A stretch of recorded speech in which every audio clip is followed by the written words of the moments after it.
நண்பர்கள் அனைவருக்கும் வணக்கம். சற்று முன் பார்த்தீங்கன்னா இந்தியாவுடைய தலையில் இடியை இறக்குற ஒரு செய்தி ஒன்று வெளியாயிருக்கு நண்பர்களே. சுற்றி வளைக்கப்பட்டிருக்கு அப்படின்னே சொல்லலாம். ஆனால் இதையெல்லாம் நம்முடைய இந்தியா திறம்பட கையாளுவாங்க அப்படிங்கிறதுல எந்த மாற்று கருத்துமே இருக்க முடியாது. அப்படி இந்தியாவுக்கு என்ன சிக்கல் ஏற்பட்டிருக்கு, இந்தியாவுக்கு நல்லதில்லை அப்படின்னு சொல்லியிருக்காங்க. அது என்ன அப்படிங்கிறத நம்ம இந்த வீடியோவில் தெரிஞ்சுக்கலாம். அதை தொடர்ந்தே பார்த்தீங்க அப்படின்னா இந்திய பாகிஸ்தான் எல்லையில் இந்தியா ஆயுதங்களை களமிறக்கியிருக்காங்க. அதை பற்றி நம்ம இந்த வீடியோவில் தெரிஞ்சுக்க போகிறோம். அதே போல் இந்தியாவுக்கு எதிராக ஈரானுடைய கடற்கொள்ளையர்களால் இப்போ ஒரு சம்பவம் ஏற்பட்டிருக்கு. அது என்ன அப்படிங்கிறத நம்ம இந்த வீடியோவில் தெரிஞ்சுக்க போகிறோம். இப்படி பல செய்திகள் நம்ம இந்த வீடியோவில் பேச போகிறோம் நண்பர்களே. அதனால் கடைசி வரைக்கும் பாருங்கள்.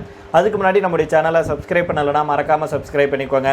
புதுசாக நம்முடைய வீடியோ பார்த்துட்டு இருக்கீங்கனாலும் சப்ஸ்கிரைப் பண்ணிவிட்டு அந்த பெல் ஐக்கானை கிளிக் பண்ணிக்கோங்க. பாகிஸ்தானுடைய முப்படை தலைவராக இருக்கும் ஃபீல்டு மார்ஷல் அசீம் முனீர் அந்த நாட்டுடைய புதிய பாதுகாப்பு சட்டத்தின் கீழ் முப்படைகளின் மீதும் முழுமையான மற்றும் விரிவான அதிகாரங்களை பெற்றிருக்கிறார் அப்படிங்கிற தகவல் கிடைச்சிருக்கு. இதன் மூலமாக பார்த்தீங்கன்னா இராணுவ பணியாளர்களை ஓய்வு பெற செய்யவும், பணி நீக்கம் செய்யவும், பணியில் தக்க வைக்கவும் அல்லது அவர்களுடைய ஓய்வு பெறும் வயது வரம்பை மாற்றி அமைக்கவும் அவருக்கு அதிகாரம் வழங்கப்பட்டிருக்கு. மறுபக்கம் இந்தியாவுக்கு எதிராகவும் பாகிஸ்தானுக்கு ஆதரவாகவும் சீனாவுக்கு ஆதரவாகவும் வெளியுறவு கொள்கையை கொண்ட பங்களாதேஷ் தேசியவாத கட்சி தலைவர் மிர்சா ஃபக்ரோல் வங்கதேசத்துடைய அதிபராகி இருக்கிறாரு. இந்த இரண்டுமே இப்போ இந்தியாவுக்கு முற்றிலும் எதிரானதாகும் அப்படின்னு சொல்லியிருக்காங்க. இந்தியாவுடைய அண்டை நாடுகளான பாகிஸ்தான் வங்கதேசத்தில் நடந்திருக்கும் இந்த மாற்றங்கள் இந்தியாவுக்கு கவலை அளிக்கும் மாற்றங்களாக மாறி இருக்கு. பாகிஸ்தானை பொறுத்த வரைக்கும் இராணுவத்துக்கு கூடுதல் அதிகாரம் கிடைச்சிருக்கிறதுனால இனி பேச்சுவார்த்தை குறையும். இந்திய பாகிஸ்தான் எல்லையான மேற்கு எல்லை முழுக்க பதற்றங்கள் அதிகரிக்கும் அபாயம் இருக்கு அப்படின்னு சொல்லியிருக்காங்க. அதே போல் வங்கதேசத்தின் இந்தியாவுக்கு எதிரான ஆட்சிக்கு வந்திருக்கிறதுனால கிழக்கு பகுதியிலையும் வடகிழக்கு பகுதியிலையும் சிக்கல்கள் அதிகரிக்கும் அப்படிங்கிற அச்சங்கள் எழுதிருக்கு. இது பற்றி நம்ம கொஞ்சம் விரிவாக தெரிஞ்சுக்க போகிறோம் நண்பர்களே. கடைசி வரைக்கும் கேளுங்க. பாகிஸ்தானில் பாதுகாப்பு படைகள் சட்டம் 2026 மற்றும் திருத்தப்பட்ட தேசிய கட்டளை அதிகார அமைப்பு சட்டம் 2010 ஆகிய இரு புதிய சட்டங்களின் கீழ் இராணுவ தளபதியாக பொறுப்பு வகிக்கும் அசீம் முனீர் பணி நியமனம், பணி நீக்கம் மற்றும் ஓய்வளிக்கும் உச்சபட்ச அதிகாரங்கள் பெற்றிருக்கிறார். முப்படை சட்டங்களுக்கு உட்பட்ட எந்த ஒரு நபரின் ராஜினாமாவை ஏற்றுக்கொள்வது அல்லது நிராகரிப்பது, பணியிலிருந்து விடுவிப்பது, பணி நீக்கம் செய்வது, தொடர்ந்து பணியில் தக்க வைப்பது அல்லது அவர்களுடைய ஓய்வு பெறும் வயது மற்றும் சேவை வரம்பை தளர்த்துவது போன்ற முழு அதிகாரமும் முனீருக்கு கிடைச்சிருக்கு. இதுக்கு முன்னதாக அரசியலமைப்பின் 243வது பிரிவின் கீழ் பிரதமர் ஆலோசனையின் பேரில் குடியரசுத் தலைவராலையும் இராணுவ தளபதி மற்றும் கடற்படை தளபதி மற்றும் விமானப்படை தளபதி ஆகியோருக்கு இது பொருந்தாது அப்படின்னு இருந்தது. ஆனால் இப்போது முழு அதிகாரம் அசீம் முனீருக்கு கிடைச்சிருக்கு. இந்த சட்டத்தை அமல்படுத்துவதற்கு தேவையான விதிகளை பாகிஸ்தான் உருவாக்கவும் அப்படின்னாலுமே இதன் விதிகளை நடைமுறைப்படுத்த நேரடியாக உத்தரவுகளையும் வழிகாட்டுதல்களையும் பிறப்பிக்கும் அதிகாரம் சிடிஎஃப் அப்படின்னு அழைக்கப்படும் முப்படை தலைவரான அசீம் முனீருக்கு கிடைக்கும். அரசியலமைப்பு படி சிடிஎஃப் ஆக இருப்பவரே இராணுவ தளபதியாகவும் இருக்க வேண்டும் அப்படிங்கிறதுனால இந்த அசீம் முனீர் இராணுவத்தை கட்டுப்படுத்துறது மட்டுமில்லாமல் கடற்படை மற்றும் விமானப்படை மீதும் கட்டுப்பாடுகள் அவருக்கு வந்திருக்கு அப்படின்னு சொல்லப்படுது. இந்த சட்டம் 2025 நவம்பர் முதல் முன்தேதியிட்டு அமலுக்கு வருவதாக அறிவிக்கப்பட்டிருந்தது. இந்த நிலையில தான் பாகிஸ்தானுடைய நாடாளுமன்றம் நேற்று ஒப்புதல் அளிச்சிருக்காங்க. சிடிஎஃப் அசீம் முனீருக்கு பாகிஸ்தான் நாட்டின் அனைத்து இராணுவ நடவடிக்கைகளின் மீதும் அவருக்கு அதிகாரத்தை தந்திருக்கு. பிரதமருடைய முதன்மை இராணுவ ஆலோசகராகவும் அசீம் முனீர் தான் இனி இருப்பார் அப்படின்னு சொல்லப்படுது. பாகிஸ்தானில் நடந்திருக்கும் இந்த மாற்றம் ஒரு பக்கம் இருக்குது அப்படின்னா இந்தியாவுக்கு எதிரான கொள்கை கொண்ட அதே நேரம் பாகிஸ்தான் சீன ஆதரவு நிலைப்பாடு கொண்ட பங்களாதேஷ் தேசியவாத கட்சி தலைவர் மிர்சா ஃபக்ரோல் வங்கதேசத்துடைய அதிபராக இருக்கிறாரு. அண்மையில் வங்கதேசத்தில் மக்கள் புரட்சி ஏற்பட்டதுக்கு அப்புறம் இந்தியாவுக்கு எதிராக வங்கதேசம் திரும்பியிருக்கு. இரண்டு நாடுகளுக்கிடையே உறவு சுமூகமாக இல்லை. வங்கதேசத்தில் ஏற்பட்டுள்ள இந்த மாற்றத்தினால ரயில் சேவை, வடகிழக்கு மாநிலங்களுக்கான போக்குவரத்து சேவையில் சிக்கல்கள் ஏற்படும் அபாயம் இருக்கு. அதே போல் சிறுபான்மையினர் மீதான தாக்குதல் விஷயத்திலையும் கவலைகள் அதிகரிச்சிருக்கு. இந்தியா ஒரே நேரத்தில் மேற்கு மற்றும் வடகிழக்கு எல்லைகள் அபாயத்தை சந்திச்சிருப்பதாக அரசியல் வல்லுநர்கள் சொல்கிறாங்க. ஆனால் நம்முடைய கருத்து என்ன அப்படின்னா சீனா வரட்டும், பாகிஸ்தான் வரட்டும், பங்களாதேஷ் இந்தியாவுக்கு எதிராக செயல்படட்டும், ஏன் இவங்க எல்லாத்துக்கும் சேர்ந்து துருக்கி கூட சேர்ந்து வரட்டும், எந்த நாடுகள் இந்தியாவை சுற்றி வளைத்தாலும் இந்தியா எதுக்கும் அசர போகிறதில்ல, துணிந்து நின்று அடிப்பாங்க. அந்தளவுக்கு நாம் சக்தி வாய்ந்த ஒரு வல்லமை கொண்ட இராணுவ பலம் கொண்ட ஒரு நாடாக திகழ்கிறோம் அப்படிங்கிறதுல எந்த மாற்று கருத்துமே இருக்க முடியாது.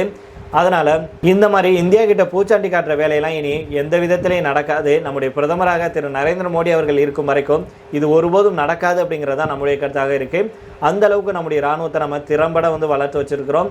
திறம்பட நம்முடைய இராணுவத்தினர் சண்டையிடுறதுக்கு தயாராக இருக்காங்க அப்படிங்கிறதுல எந்த மாற்று கருத்துமே இருக்க முடியாது. இராணுவத்தினர் மட்டும் இல்லாமல் இராணுவத்துக்கு தேவையான தளவாடங்கள் நாம் முப்படைகள்லையுமே பார்த்திங்க அப்படின்னா மிக சிறப்பாக அப்டேட் பண்ணி வச்சுருக்கிறோம். உண்மையிலேயே இது எல்லாமே எதிரி நாடுகளை வந்து வியக்க வைக்கும், அப்படியே கதிகலங்க வைக்கும் அப்படிங்கிறதுல எந்த மாற்று கருத்துமே இருக்க முடியாது. பல முறை பாகிஸ்தான் கூட மோதல்கள் வரும்போது நாம் இதை யூஸ் பண்ணி லேட்டஸ்ட்டாக நாம் தெரிஞ்சுக்கணும் அப்படின்னா ஆப்ரேஷன் சிந்தூரில் எந்த அளவுக்கு பாகிஸ்தானுக்கு பயத்தை காமிச்சோம் அப்படிங்கிறது உலக நாடுகள் எல்லாருமே அறிவாங்க. அதனால் இந்தியாவை தொடர்றதுக்கு கொஞ்சம் யோசிப்பாங்க அப்படிங்கிறதுல எந்த மாற்று கருத்துமே இருக்க முடியாது. பொறுத்து வந்து பார்க்கலாம். இதே போல் இன்னொரு முக்கியமான விஷயத்தை பற்றி பார்த்தோம் அப்படின்னா, ராஜஸ்தானில் இருக்கும் இந்திய பாகிஸ்தான் நிலையில் நம்முடைய ராணுவ வீரர்கள் ஹெலிகாப்டர்களை சாலையில் தரையிறக்கி வெற்றிகரமாக ஒத்திகை செஞ்சுருக்காங்க. ஜெய்சால்மர் பகுதியில் இருக்கும் இந்திய பாகிஸ்தான் சர்வதேச எல்லைக்கு அருகே இருக்கும் ஒரு முக்கிய சாலையில் இந்த ராணுவ ஒத்திகை மேற்கொள்ளப்பட்டிருக்கு.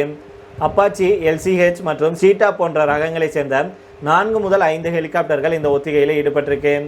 வழக்கமான தரையிறங்குவதற்கு ஏற்ற சூழல் இல்லாத நிலையில் மாற்று தளங்களை பயன்படுத்தி இராணுவ ஹெலிகாப்டர்களை இயக்குவதற்கான திறனை மேம்படுத்துவதற்காக இந்த ஒத்திகை மேற்கொள்ளப்பட்டிருக்கு. இருந்தாலும் இந்த ஒத்திகையுடைய நோக்கம் குறித்து இந்திய ராணுவ தரப்பில் அதிகாரப்பூர்வமாக இன்னும் வெளியிடலை அப்படிங்கிறது குறிப்பிடத்தக்கது. அது பற்றின அப்டேட் வந்த உடனே உங்களுக்கு நம்ம அப்டேட் பண்ணுவோம் நண்பர்களே. இதே போல் இன்னொரு முக்கியமான விஷயம் என்ன அப்படின்னா, பாகிஸ்தானில் வந்து இறங்கியிருக்கு சீனாவுடைய ஆயுதங்கள். சீனா மற்றும் துருக்கியிலிருந்து பாகிஸ்தானுக்கு 60 மணி நேர இடைவெளியில் அடுத்தடுத்து வந்திறங்கிய இராணுவ கனரக விமானங்களில் போர் தளவாடங்கள் எடுத்து வரப்பட்டதாக தகவல்கள் வெளியாயிருக்கு. நம்முடைய அண்டை நாடான பாகிஸ்தானுடைய ராவல்பிண்டிக்கு அருகில் இருக்கும் நூர்கான் விமானப்படை தளம் மற்றும் கராச்சியில் இருக்கும் மஸ்ரூர் விமானப்படை தளம் ஆகியவற்றில் சில தினங்களுக்கு முன்னாடி சீனா மற்றும் துருக்கியுடைய கனரக இராணுவ விமானங்கள் அடுத்தடுத்து தரையிறங்கியதாக செய்திகள் வெளியாச்சு. இந்த விமானங்களில் பாகிஸ்தானுக்கான இராணுவ தளவாட பொருட்கள் வந்து இறங்கியிருக்கலாம் அப்படின்னு சந்தேகிக்கப்படுது.